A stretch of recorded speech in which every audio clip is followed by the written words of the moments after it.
Visible with liberty and justice for all.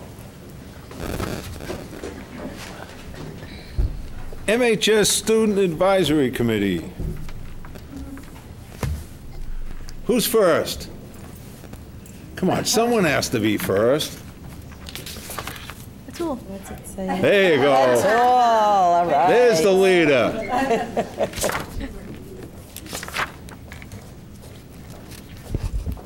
Hello, everybody. Welcome. Oh, Hi, Atul. Nice to see you.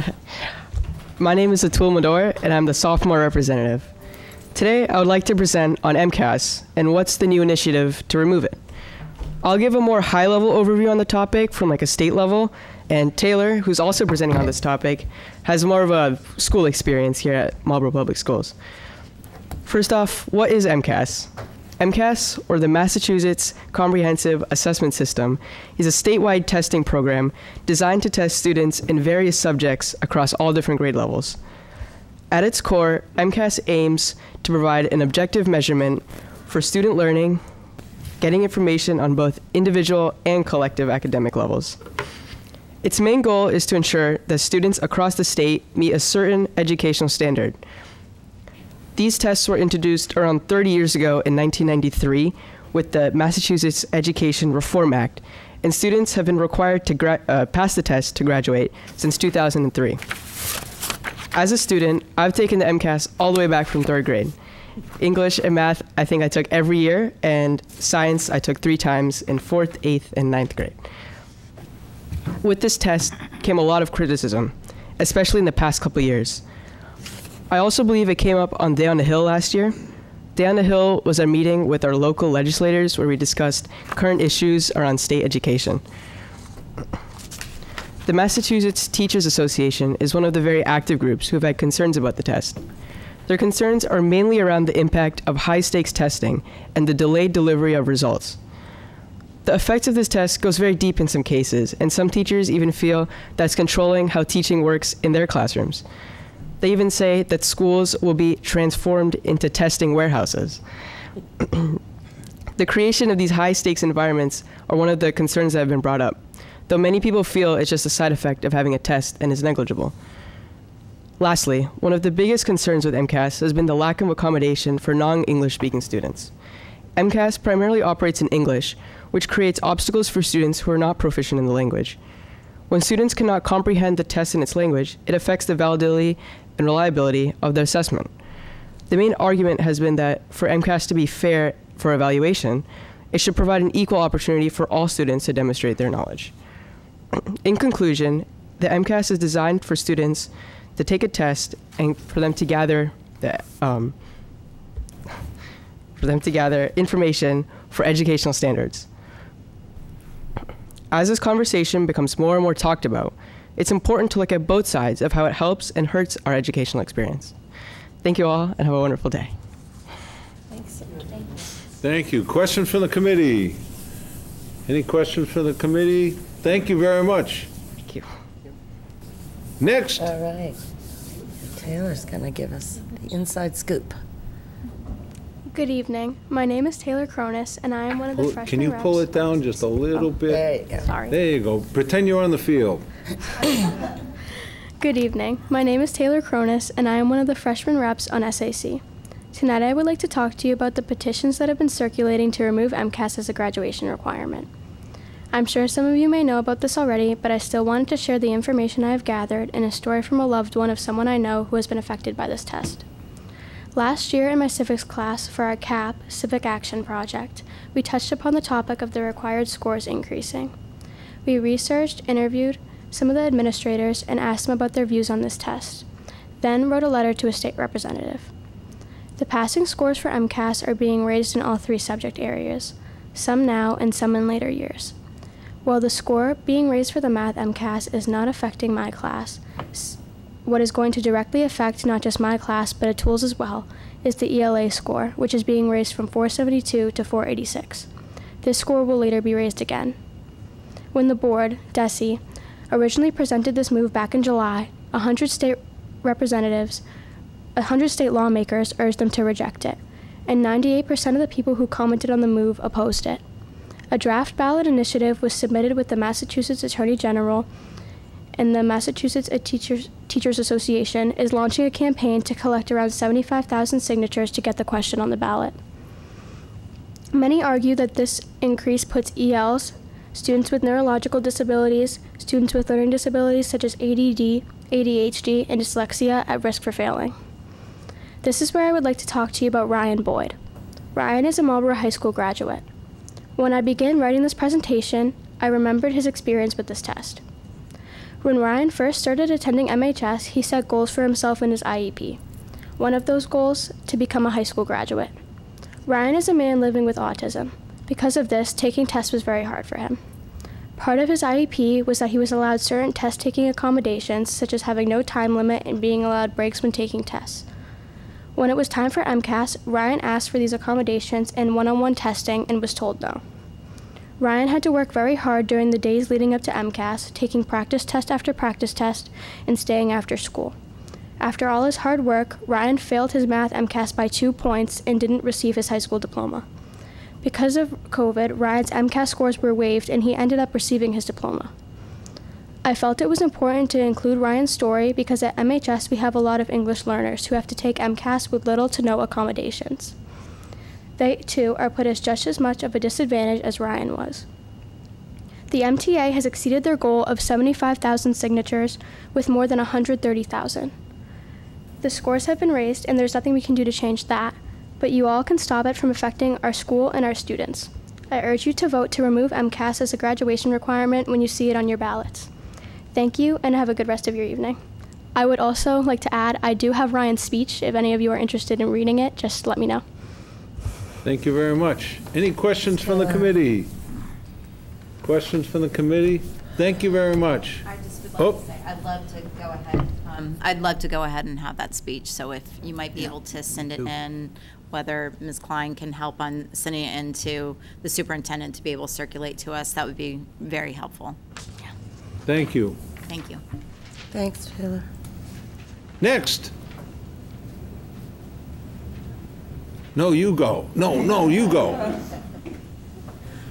All right.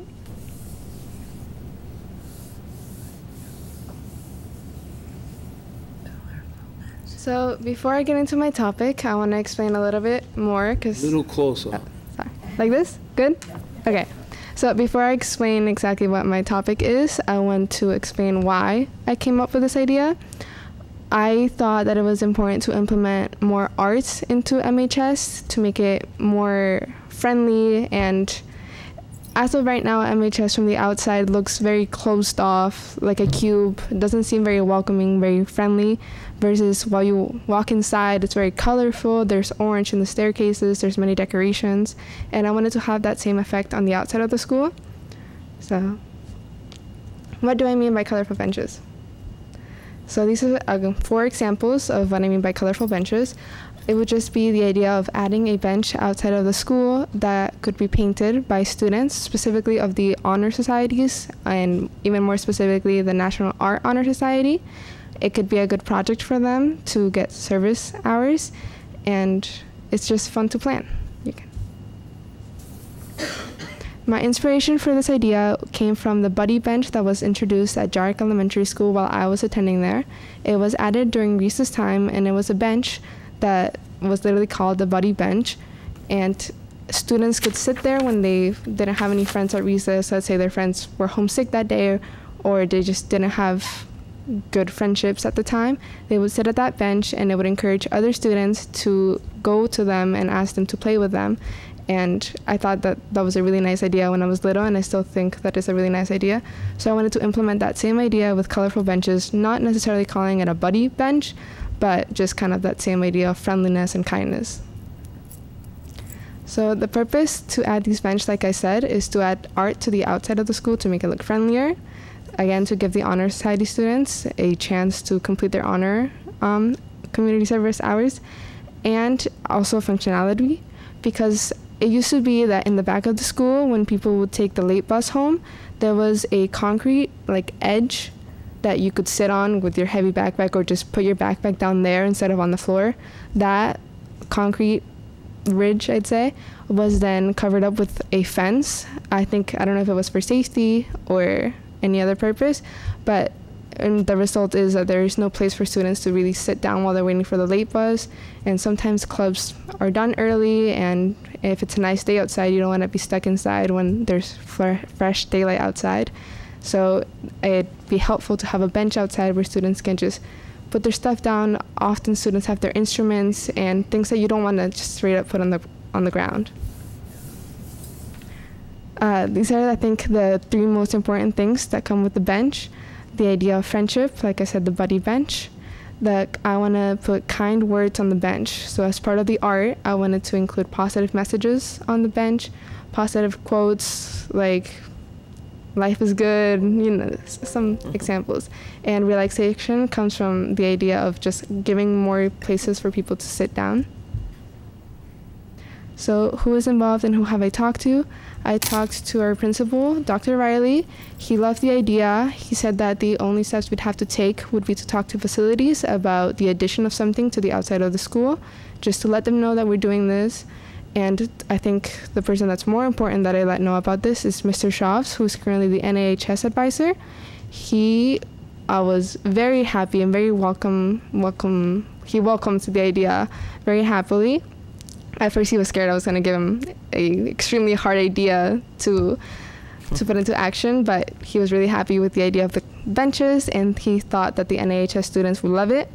We actually had a meeting today at NAHS. I am part of the NAHS, and we introduced the idea of the colorful benches as a group project that we could have as the NAHS, especially for the officers, and they all liked the idea a lot. And we said that we would plan the project throughout the winter and then actually start painting the benches during the springtime. That is all. Any questions? Question from the committee. Ms. Hennessy. My comment is, I love it. Thank you. Great idea. And I really like that you're reaching back towards the experience that you had at Jarrick, because we all could use friends, and even just that inclination that someone at high school might need that support just as much as the elementary student. So I love the idea, and thank you for thinking about it. Thank you. Any other questions from the committee? So I want to challenge you to expand it a little bit. Because one of the things I haven't got done is replacing some of the picnic tables down at Colony Park and at the beach. So we were actually talking to someone about replacing the wood on the benches because they look so bad, but I think a paint job on them, even going down this route, would be fantastic. So you may want to reach out next year to I would probably start down the recreation director, Chuck Thibodeau, or the mayor's office. But if you could, if more people volunteer and you have more kids involved, get down and take care of those also. We also tried to do a student mural thing where we wanted to do the skateboard park over and cover all the tagging up and have the kids do different murals that they wanted to on the skateboard equipment, because for some reason people don't tag mural pictures. If there's special painting like this, they don't usually tag it. So I would encourage you to do what you're doing, but if you keep it going and there's more kids involved, we can expand it farther in the city. Thank you. Oh, and if you don't get anywhere, let me know and I'll get it somewhere. Thank you. He's going to have a lot of free time coming up. I'll let you know. Thank you very much. Come paint a bench. Thank you very much. Thank you. That's great. Thanks. Thank you. Next. And- All right, she can't point to anyone else. She has to do it now. Good night, everyone. I'd like to take this time to recognize the wonderful music department that we have at MHS and how many unique experiences and opportunities it gives its participants. I've always been involved in music, but close to nothing I've done this far has been as rewarding as the a cappella and choral groups I'm a part of at the high school, and I know that many other students feel similarly about their groups. There are over 10 music classes you can take at the high school, such as performance groups, instrument workshops, and standard classes. I personally have friends in each performance group, and they've all talked about their amazing teachers and how fun it is to be surrounded by people who share the same love for music. The workshops give students the opportunity to learn piano or guitar when they may not have the resources to do so outside of school, which I think is incredibly important and is such a great feature of the program. The Learn to Jam music production and music theory classes are great for people who are interested in composing and putting together pieces of music. I'm in music production, and I can testify that although challenging, the class has improved not only my knowledge of music, but also my performance and understanding of music pieces in chorus and a cappella. In chorus, we were able to meet and listen to the group Musée, and it was super cool to watch them break down their songs, so we saw how each part made up their overall sound. In Voices Required, the after-school a cappella group, we were able to do a workshop and even perform with them. It was an amazing experience that we all learned a lot from. That's just one example of the experiences you can have as a music student at MHS. I mean, I know many of us are looking forward to the Hershey Park trip next year, which will be fun and a great reward for the hard work put in by teachers and student musicians throughout the year. Based on people I talked to, the best opportunities music at MHS has given them are being in classes with upperclassmen that they can connect to and learn from, working with professional musicians, being challenged in their music, preparing them for district competitions, getting to play for city events like Home for the Holidays, and just having the opportunity to perform and play music. Most people I talked to also said that they got to meet new people and make friends that they might not have connected with if it weren't for music. Nora Crozier, a freshman in jazz band, said that working by a professional musician said that working with a professional musician, she's gotten a deeper understanding of music theory and learned how profound people's passion for music can be and how far they can go with it. Outside of clubs and classes, nominated students can also apply for Tri-M, which is the Music Honor Society. Students do 10 hours of music-related service a semester, like helping with arts festivals, other music group performances, and the middle school concerts. Being in Tri-M shows that you've worked hard in music and academics, and it's great to have that recognition.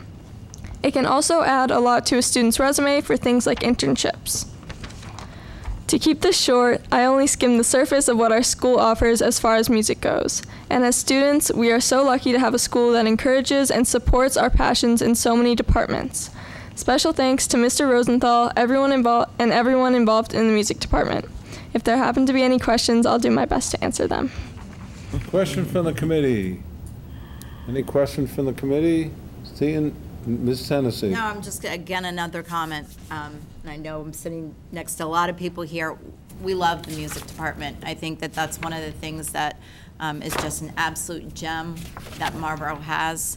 And I'm glad that you highlighted it, but I have to say it's one of my favorite elements, too, of this district. So thank you for the passion that you're bringing to it, and I think we're just really, really lucky to have the educators that are leading music, but as well the staff members that support music. It's nice to see the athletics be able to work with music together. So thank you. Yeah, thank you very much. Thank you. Chair, I would like to address Atul and Taylor about, sometimes takes me a little bit of time to think about what you said. She's and I getting can't older. come up. I am. I'm not as quick as I used to be. So I really appreciate, kind of the overview and then a little bit of a more Marlborough-focused, what you had to say. And I agree that I too have a lot of issues with MCAS, particularly when it comes to kids who struggle in one way or another. I'm really curious, one of the things that you had mentioned, Atul, was how the test, just having the test, makes people anxious, right? And I remember, when my kids were little, I used to always say that, the test itself, MCAS, was designed to be aligned to the Massachusetts standards. And the curriculum that we teach in the Marlborough Public Schools is aligned to the Massachusetts standards. So you should, presumably, be taking a test for stuff that you've already learned, right? And that's what I would always tell my kids. Like, this is not a time to be freaking out. You're just going to be asked questions of stuff that you already know. It hasn't worked out that way for everybody, I guess, right? And so I'm just curious, and I'm not putting you on the spot, but at some point, if you decide to dig around a little bit more at MHS to see how people are feeling, is how much anxiety does it really bring? The teachers certainly talk about they're having to teach to the test, right? We heard that term before. And, nobody wants that, right? People want to, teachers to be as creative in their craft as they can be, and for students to learn in creative ways, not necessarily so structured. But I am curious. We talk a lot about social and emotional, issues and people's anxiety, and I am curious down the line if you get any data around how much anxiety it really is causing students. I would love to hear that feedback. Thanks. Thank you. Thank you very much for coming. Good job. Thank you, everybody. Have a great holiday season and Happy New Year. Superintendent's report. Thank you, Mr. Mayor. Massachusetts Secondary School Athletic Directors Association District 3 Athletic Director of the Year Award.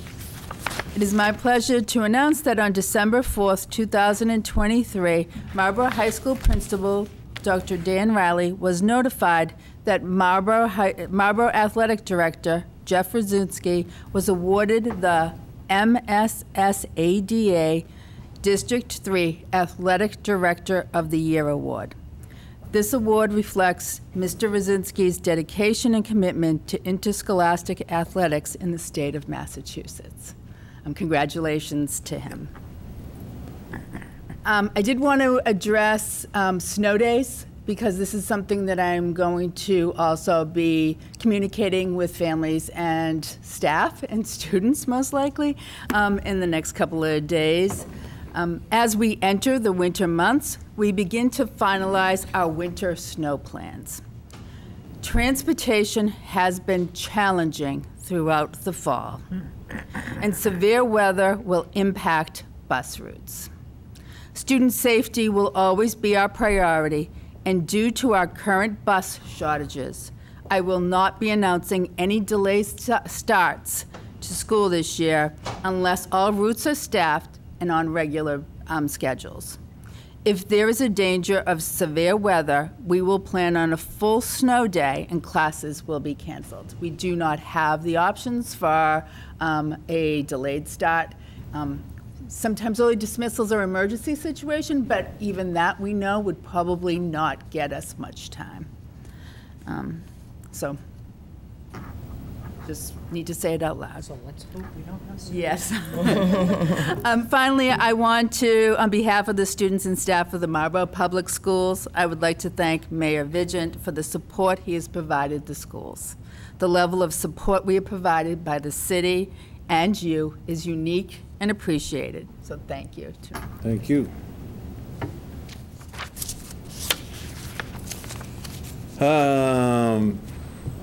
Mr. LaFleur. Yeah, so I will take the over for that one too.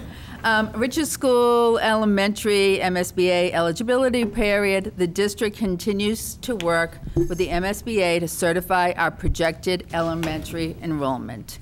The City Council Finance Committee is also reviewing the school committee's request and approved to move forward the request for a feasibility study funding.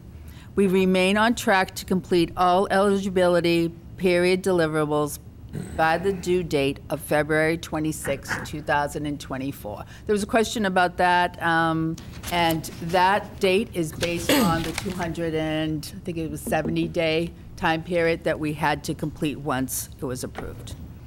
Food service participation. Our food service program continues to see the benefits of universal school meals, with participation in school breakfast and lunch up since next year.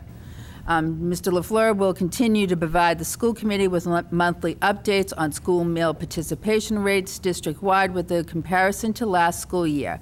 Below are the participation rates for November 2022 and 23, and you can see that they increased for lunch from 71 to 78% and breakfast from 43 to 53%. Finally, bus transportation, our favorite subject. The district issued a request for bids on December 6th for a second vendor to provide 4 buses to supplement North Reading Transport. Those are the 4 unfilled routes that we've had all year. Bids are scheduled to be opened on December 21st. As we wait on the bid period to end, administration and our outside counsel continue to work with NRT on modifications to the current contract. So we're still aggressively moving forward to try to solve our busing issues. Thank you. Any questions? Seeing none, Ms. O'Brien. Thank you very much. Tonight, I wanted to give an update on McKinney-Vento enrollment and McKinney-Vento transportation.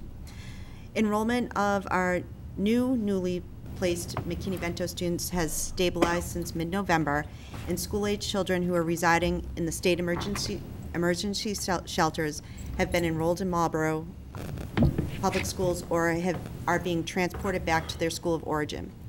There is a family that was placed in one of Marlborough's shelters and then had been moved to a state shelter in Framingham, and those children remain enrolled in Marlborough. Down below is a current breakdown of enrollment as of December 6th, and I had kept an ongoing record from September, so you could see a comparison over time. And there are 30 students who are being transported back to their schools of origin, which are Boston, Brockton, Framingham, Methuen, Woburn, and Lowell. 26 of those students are placed in one of the 3 state emergency shelters in Marlborough. Additionally, there are 15 Marlborough students who are living in shelters in other towns who are being transported back to Marlborough so that they can continue to attend school here. Per regulations, the cost of transportation is shared between the district of origin and the district where the student is residing. Costs to transport 26 students placed in the emergency shelters back to the schools of origin is a significant unanticipated expense that wasn't budgeted for. Some of the supplemental funds that the district will be receiving from the state for students placed in the shelters will most likely be needed to offset these costs. And then additionally, since I'm speaking about transportation, I did also want to say that there's an action item on tonight's agenda that's related to the district's ability to partially be reimbursed for foster care transportation costs that were for FY23. And I just want to clarify that the language in that MOU on the agenda was provided by the Department of Education. So I know some of the dates and language in there is kind of funky, but that was what's on their website for us to review. So anything related to the MOU we can take later on in the agenda. I have a question about that. Questions? No questions? Failed system that no one's figured out how to take care of on the state level yet. So. Thank you. Thank you. Dr. Scaza. Thank you, Mayor Vigent. I'd like to start my report to school committee by mentioning the Playbook Initiative, and that on Saturday, December 2nd, I was joined by Jimmy Verdone, band teacher at MHS, Janira Uribe Rosa, grade 9 at MHS, and Nicholas Andrade, grade 10, on a trip into Boston for a leadership summit at the Arbach Center. Now, what is the Playbook Initiative, you might ask? It is inspired by members of the 2016-17 Celtics roster the Shamrock Foundation launched an anti-discrimination and bias prevention program called the Playbook Initiative. The program equips kids with the tools to intervene in challenging social situations. The Playbook Initiative is an extension of Project 351. Project 351 is an independent nonprofit organization that builds a movement of youth-led service by engaging an unsung hero from each of Massachusetts' 351 cities and towns. United for a year of leadership and service, ambassadors transform communities, elevate kindness, advance social justice, and gain the courage, compassion, and capabilities to lead change. Project 351 partners with the Boston Celtics and the Massachusetts Association for School Superintendents.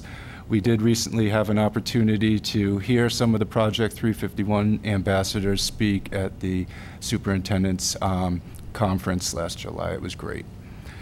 When asked what our teams, why Marlborough's team, why we are applying to Playbook, we responded, introducing the Playbook Initiative in Marlborough reinforces our value in growing leadership qualities in our students and providing them with opportunities to support and mentor one another. We believe that student voice is essential in making change in our school system, and this program is a wonderful way to help amplify students' voices when it comes to growing, questioning, and potentially changing practices in our schools. We are fortunate to have two inspiring young leaders ready to train a group of future influencers at the Whitcomb Middle School. I would like to bring Mr. Verdone, Janira, and Nicholas to a future school committee meeting to provide everyone with more details specific to the rollout of the Playbook Initiative in the Marlborough Public Schools. And just for point of reference, in the picture in your packet, the three of us are sitting behind Dana Barros, a former Celtic, and Drew Holiday, one of the superstars on the Celtics today. Very fun. Very cool. Mrs. Russo has joined me tonight for a presentation from the math department. Let me get her set up. I'm good, Audrey. Oh, you are? While you're Oh, setting you're up, already set up. Can I just ask a question? Sure. Were those two students, because the Project 351 is 8th graders, so were they 7th graders or 8th graders? I think 8th graders. I thought it was 8th. Were they Project 351 previous? I know you always tell us, Yeah, but it's a I've forgotten. prerequisite to be in this Playbook Initiative. They had to have been an ambassador served. before. Got it. They're great kids. They're ready to go. They actually completed a webinar last night, and when they're ready, I'm going to bring them in, and they'll be able to speak very articulately to many of the subjects related. I'm excited about this. 6 through 10 Math Department presentation. Heather Russo, Supervisor of Mathematics, 6 through 12. Is joining us tonight to update the committee on the math courses offered in grades 6 through 12. She will provide us with information regarding different pathways, student entry points, and course descriptions. After her presentation, Mrs. Russo is happy to answer any questions from the committee.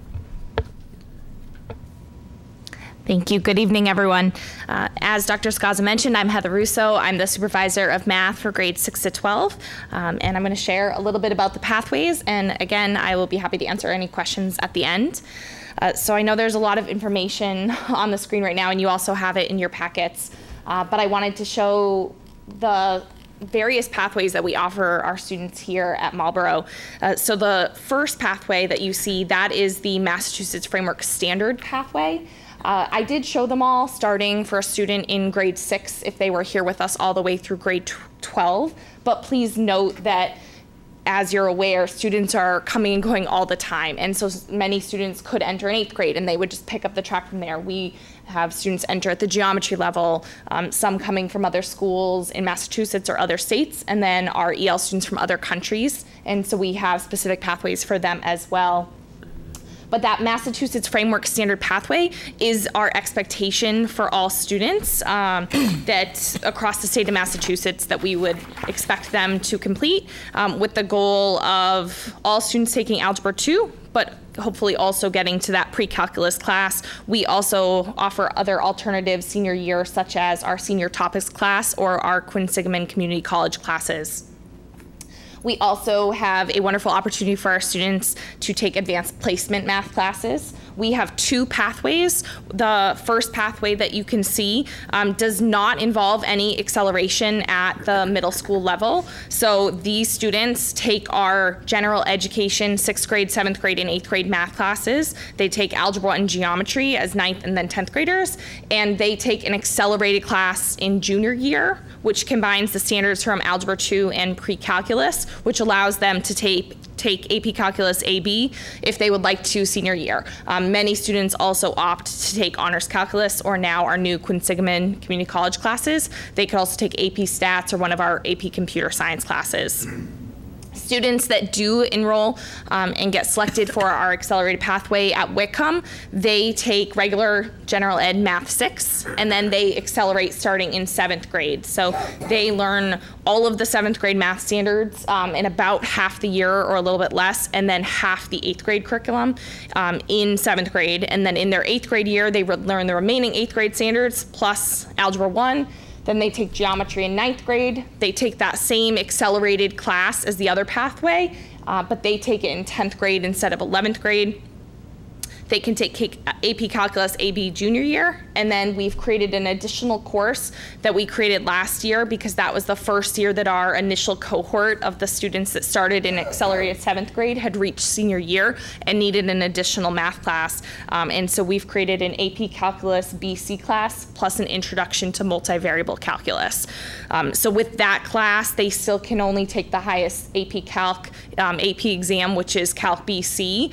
So they will not get credit for an introduction to multivariable class when they go to college, but our hope with that is by seeing half a semester here in Marlborough that they will be better prepared to take that Calculus 3 class when they go to college.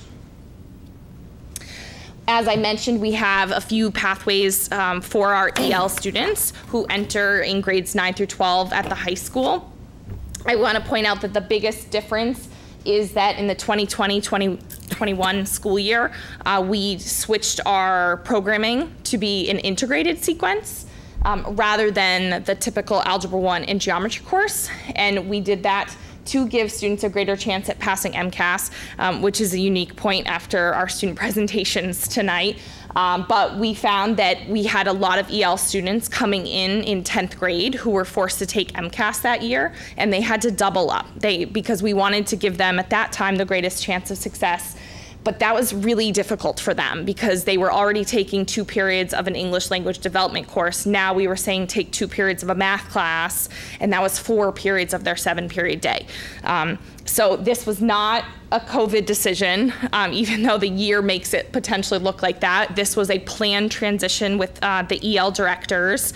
And by having an integrated class, it allowed students to learn some algebra standards and some geometry standards at the same time. And we have found success with this pathway so far. So the first pathway that you see starting in pre-algebra, this is really for 9th graders that come in or that weren't enrolled at Whitcomb. And so maybe they have limited formal schooling and they just need more support with their foundational skills.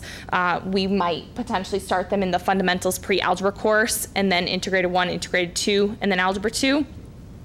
Pathway 2 is more usually for our 9th graders that also were at middle school here or middle school somewhere else in the state of Massachusetts. They come in with a stronger foundation, so we start them right away in integrated math 1, integrated math 2, and so on, as you can see. And the level of algebra 2 is going to be dependent on how they do in that integrated math class. We do have students that have taken integrated math 2 and have bumped up to that accelerated honors class and have the potential to take AP Calculus next year. We have students doing it right now, and so we're really proud of them. They do take a placement test when they come to registration, but sometimes that isn't always going to catch all the skills. So the teachers are working really hard to make sure that the students are appropriately placed. And so we've also, for the first time this year, started to accelerating our EL students. If they take that integrated math 1 class in 10th grade and they pass MCAS, then we are changing their schedules with their approval over the summer to accelerate them up to algebra 2, because that puts them at grade level with their peers by taking algebra to an 11th grade. And there were quite a few students that got that recommendation this year. And we're not saying that it's going to be easy jumping to Algebra 2, but our teachers are aware, and we are trying to support them to give them this opportunity as much as possible, because they showed us that they could pass MCAS. They don't need to continue taking Integrated Math 2, which standards are addressed for MCAS specifically. We also have some special offerings for our special education students. We have inclusion-supported Algebra 1 and Geometry. These are formerly called co-taught classes, and now they are referred to as inclusion-supported, meaning that they have a content math teacher and a special education teacher in the classroom together. And then we also have our sub-separate classes. We offer one of those at each grade level. Some students might take the sub-separate classes for all 4 years here at MHS, but others, based on their IEP needs, might take an inclusion-supported class 1 year and then sub-separate, or they go the other way if they're making progress in the standards. I've mentioned a few of these courses, but I just wanted to highlight the additional course options in our program of studies. We do have AP Statistics, which is a pretty popular class, in addition to our 2 AP Computer Science classes, which do count as a 4th year math requirement for Mass Core. We have the QCC Topics in Mathematics and QCC Statistics. Both of those are each a half-year course, but we have suggested that any students enrolled in them do take both, because then that gives them their full 4 years of math credit rather than just getting 2 for a semester. And then on the right-hand side, you'll see our classes to support students that need more support. So at the 9th and 10th grade level, we have math support classes. These would be taken in addition to an Algebra 1 or Geometry class. We have an MCAS math review class where we recommend students based on their 8th grade MCAS scores, again, to give them the greater chance of success at that 10th grade MCAS. And then we have intermediate Algebra 2A and 2Bs, which is a sequence that would take 2 years to kind of slow down the pace of Algebra 2. A few highlights to just pull out are that I just really want to emphasize that students can still take AP Calculus without accelerating in middle school, as I showed in that AP Pathway 1. I think that is a common misconception, because we do have that Wickham Accelerated Pathway that starts and gives an option at a further AP Calculus, which is wonderful, but I want all families to know that their student can still reach AP Calculus AB, even if they don't accelerate at Wickham. 12 of our courses in the program of studies in grades 11 and 12 are considered advanced according to the state list, which is for accountability purposes. So that's pretty important. This year we did have students start a math club with Mr. Munson. I've also had a couple student inquiries this year about, just very recently, about starting a math honor society. So that is something that I have spoken to Dr. Riley about, and I will be speaking with Ms. Gill about it, because we're debating maybe doing a STEM honor society rather than have separate math and science. So hopefully stay tuned, and we'll have some more information about that coming later in the year. And then, as I mentioned, a highlight is that we really do try to place our incoming students at the appropriate math level and not base it only on their EL level. Even though we have math classes designated for EL level 1 and 2s, we do have EL level 1 students in Honors Algebra 2 this year, because that is the appropriate math placement. I did want to address that there is a College Board new class this year. It was the first year that it was able to be offered, AP Pre-Calculus. We are not currently offering it this year. It doesn't mean that we may not offer it in the future. There are a few reasons we didn't choose to opt in for the first year. And one of those is that currently it's not supported by about 400 institutions across the country, mainly because of the syllabus that AP Pre-Calculus has. The College Board has said this is what you have to teach. There are 58 topics. They each need to be taught in 1 or 2 lessons to fit it all in. So it's a very fast pace, and the initial feedback from our viewers is that it does lack deep conceptual understanding. Here in Marlborough, it would require us to split that accelerated Honors Algebra 2 and Pre-Calculus class into 2 separate classes, and I'll show you what that looks like on my last slide. And we feel like we've been able to successfully have that accelerated class because we have taken the Massachusetts framework standards and distributed them, some of them, in appropriate places in Algebra 1 and Geometry, and then the remaining ones in that accelerated Honors Algebra 2 Pre-Calculus class, based on the way Massachusetts wrote their standards, which are different than what the College Board is requiring for the class so far. So the first pathway here, this is the same as what you saw on my initial slide, that the students could reach AP Calc BC and multivariable.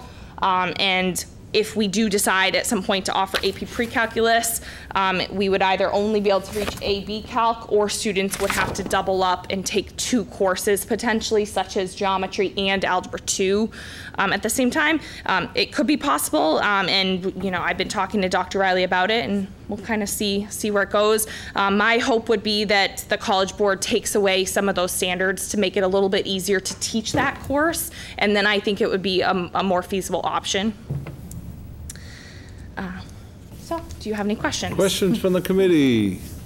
Any questions from the committee, Ms. Hennessy? Oh, go ahead. Shocker. So thank you. One of the things you hit was one of the questions I had around the EL placement. So they, I'm assuming, take a placement test whenever they come in. Yes. Since math could be just vastly different than their EL skills. Mm-hmm. Right. And then as far as the AP Calc options, I think I understand. I guess I just want to make sure that we have a path to be able to allow kids, especially during their junior year, to get to AP Calc, because some of our students that might be on that higher end, need that challenge, are looking for that for colleges. And that's one of the things that really is, you know, the colleges are looking for that if they are really on a higher track. So I think you started to go towards it. If a student has come to us, didn't go through the acceleration program at middle school, how are we then catching them to make sure that we're able to then move them up swiftly and not, like, can they do something through VHS? Like, what's our option to try and make sure we're catching some of those students? Yeah, so we actually don't need to do too much to get them caught up because of this pathway right here. So this would be the majority of our students, right? We only have 1 class of the accelerated students at Whitcomb. So the other approximately 180 to 200 students, they are taking Math 6, Math 7, Math 8. Our Algebra 1 and Geometry classes, the way the model is set up is they're heterogeneously grouped classes with honors and CP levels within the same group.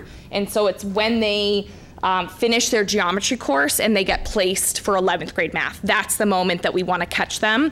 And we usually end up with about 5 sections at that point of that accelerated Algebra 2 / pre-calculus class. So we have about 100 students enrolled this year.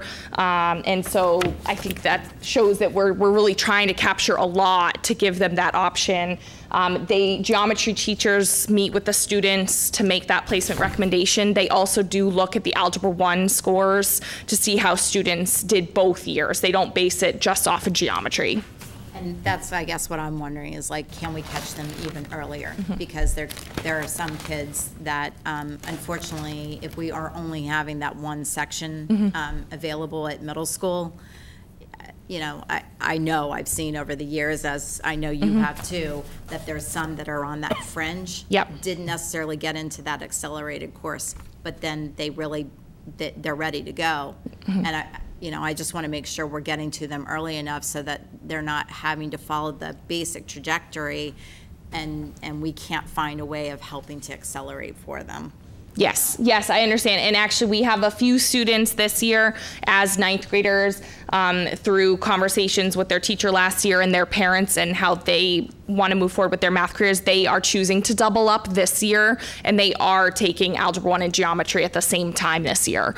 So that is an option. I will be honest that, one, I would like to find a way to make that more transparent, because that really only comes out of student requests, and we know that everyone is not able to advocate for themselves. So I am very aware of that. And I would like to find a way to make that option more transparent, but it is also challenging because a lot of the students that would want to do that are also in the music classes, and they don't have 2 classes, Yeah. 2 periods available. Exactly. So, I mean, and thank you. That's exactly, you're articulating exactly what I'm thinking about, and I am concerned about, and I appreciate it because you are trying to keep an eye on it. And that's definitely what we need to do. I just know that there's that fringe group that doesn't necessarily make it in middle school because of the small numbers. And then I just want to make sure we're doing all we can to have that availability in 9th grade to start pushing them forward, because everybody changes at different times, and maybe they just didn't hit their numbers in 7th grade to get caught at that time. So I think the more we can do, the more availability, and if there are other options for seats to do, like a VHS over the summer or something like that, to help to support that growth around math, and I would also say towards science, because I think similarly a lot of the students kind of accelerate in those 2 areas together. So thank you. thank you. You have something? Yeah. Go ahead. Is this on? Yeah? Okay. So I believe in the past, Calc BC has been offered as a standalone class kind of based on interest. Is that option ever going to come back, or will it only be through VHS or that self-study format by taking Calculus A, B, and self-studying the BC topics? Because I know that students were interested in it my year, and obviously we didn't have enough to run the class, but like to have Calc BC as a standalone class, so then senior year they could possibly move on to dual enrollment with the college for multivariable, or with AP Pre-Calc, with that knowledge from taking AP Pre-Calc, could they move directly to Calc BC and still get that BC credit instead of going from AP Pre-Calc to Calc AB? It's definitely still on the table. We never actually removed it from the program of studies to keep that flexibility for the future. It really kind of went away with the accelerated pathway just because of due to enrollment. So there weren't enough students to do the standalone BC class. But if you combine the students from the accelerated, that we just ended up with more students able to take that Calc BC. But please note, it's not off the table. If it worked out for that sequence for a different year to have slightly more students, we got down to about 2 or 3 students wanting that standalone class, which just made it challenging. But I can assure you, and future students, it's not off the table. It's still a possibility. We were just trying to find a way to push your learning forward with that inclusion of the multivariable calculus, but also enabling you to get that BC credit at the same time and have the most students able to take that course. And I would like to say that I love that we offer the intro to multivariable in college interviews. They're very impressed. So. Wonderful. Any other questions? Thank you. Any other questions? Thank you very much. Thanks, Heather. Entertain a motion to approve the minutes of November 28th. Motion to approve. Motion made and seconded to approve. Any discussion? Yes. I would like to amend the minutes to include that Ms. Bodenhenger was remote. I need to add that as that she was remote. And that's in the first paragraph, and in number 7 and number 9 and 12 to amend that her vote does not count because I did not call a roll call vote on it, so just drops by 1. So those are my proposed amendments to. Motion made and seconded to approve as amended. Any discussion? Seeing none, all those in favor? Opposed? Carries. Public participation. Any public participation? Public participation. Seeing none. Foster care transportation reimbursement. Mr. LaFleur. I'll go ahead and take this Okay. one. So So in order to be reimbursed for foster care transportation costs per MGL Chapter 44, Section 70, the City Council must authorize the school department to enter into an agreement for the purpose of Title 4-E reimbursement. So we are asking the school committee to vote to approve forwarding the MOU to the City Council to give them permission for Mary to sign the MOU. The MOU is attached, and as I had said earlier, this is an MOU that was provided by this by the Department of Education. There is one typo on here, though, at the very, very top of it. It says this MOU has been created and entered into on January 31st, 2023. It was supposed to be 2024. It was in anticipation of it would probably take a little bit of time, and most likely Mary wouldn't be signing it until probably the end of January, but we would adjust that date to whenever authorization is given for Mary to sign on behalf of the district. And reimbursement is approximately 20% of what the costs were for last year. I do not have the breakdown of the cost of foster care offhand. I'm going to make a motion to approve this. Second. Okay. Discussion. Yeah, motion made and seconded to approve. Further discussion? Thank you. So I have a couple of questions. One is, so is this a new thing? Yes. It looks like some districts had put in for reimbursement for FY22. It was not anything that has been widely advertised. I had come across it the last couple of weeks when I was researching McKinney-Vento transportation reimbursement, which I know districts do get. Yeah. And so I just came across it in the last couple of weeks and went to Tom and said, hey, did you know? So this MOU only has to be done and submitted once. And then with that submission, we provide, we submit to the Department of Ed the foster care transportation costs, along with just an explanation of the breakdown, how much was being for transporting students from whichever towns. So that submission of the whole data is March 8th of 2024. Okay.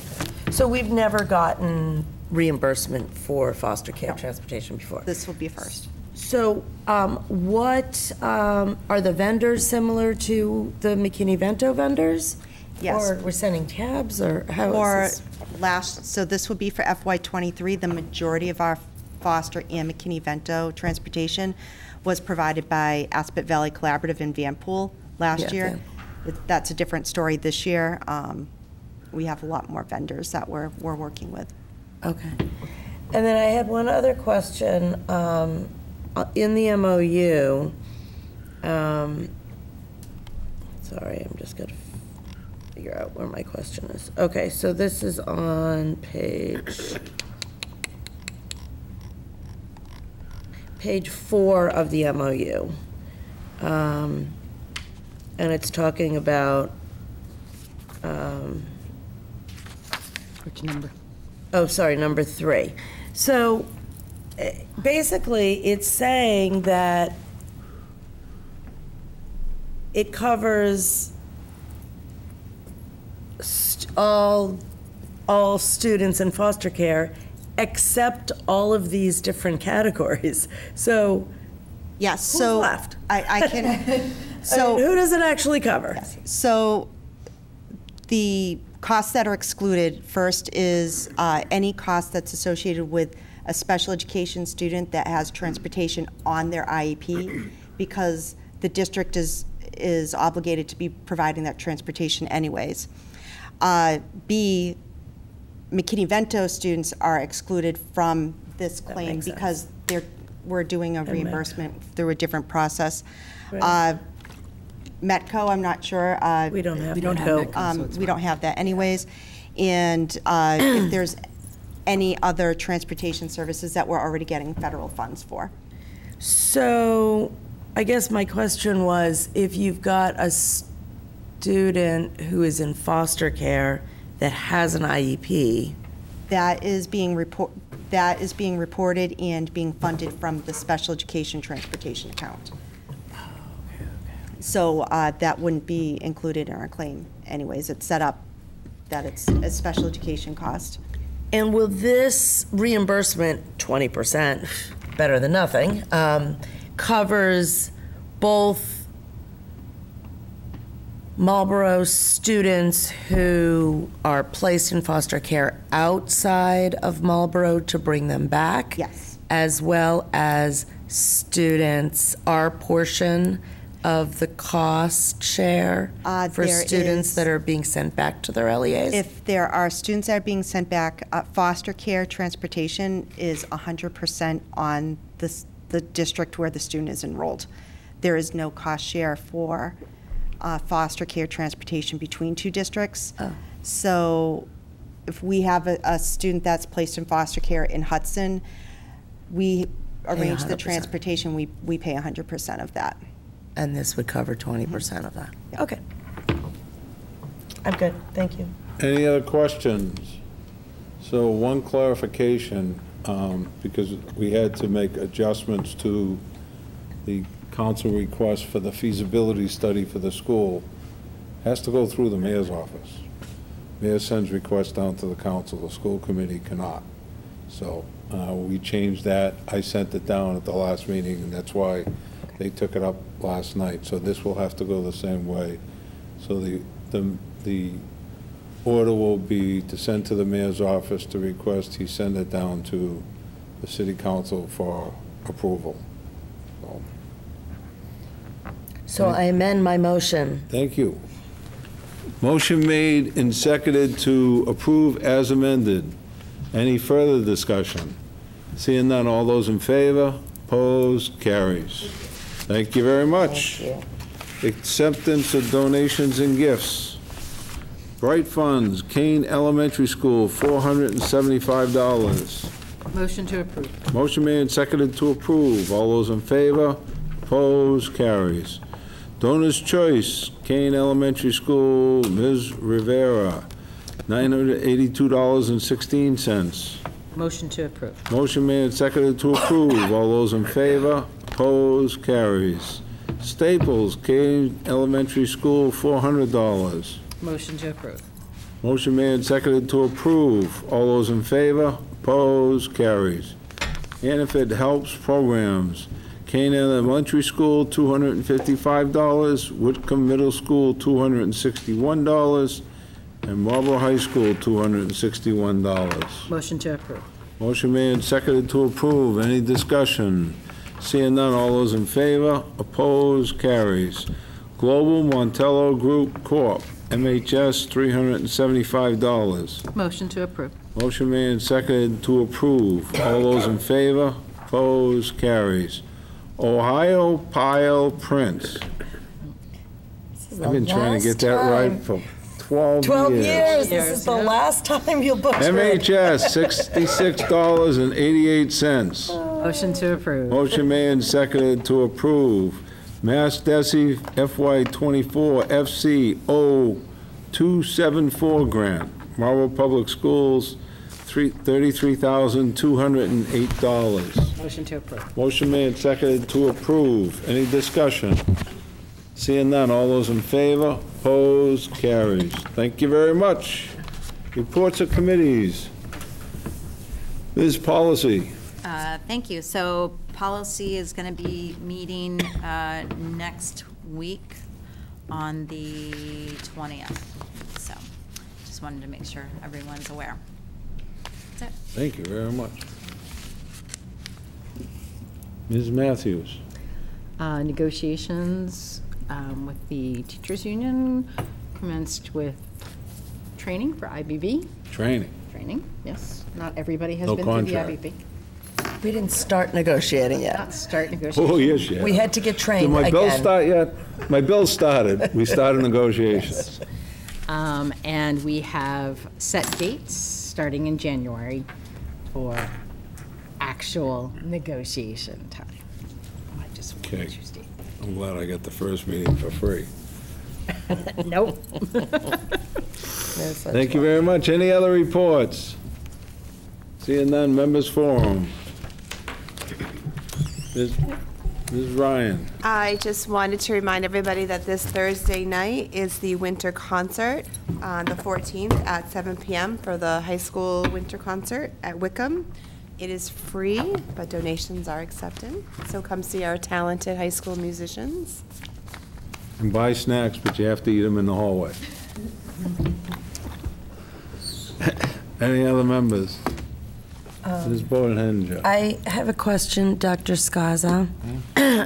Taylor, in her discussion, had mentioned that her research around MCAS had come out of a civics project, and that made me remember that I really would love to have Mr. Reyes come at some point and talk to us about civics and what the projects are and what they're doing and all that stuff. Okay.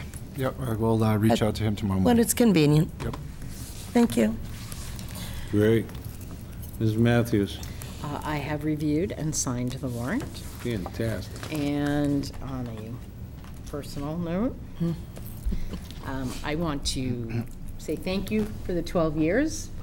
I think you and I had an education together through this process, but you have placed the city and the schools in a very good position. We are all very thankful for that. And you'll be missed sometimes. But thank you. No, thank you very much. No, it's been a great run. It really has. So thank all of you. You know. You'll be bored. You'll be watching us. Oh, can't wait. It gets old. I'm gonna get a bigger TV just so I can watch.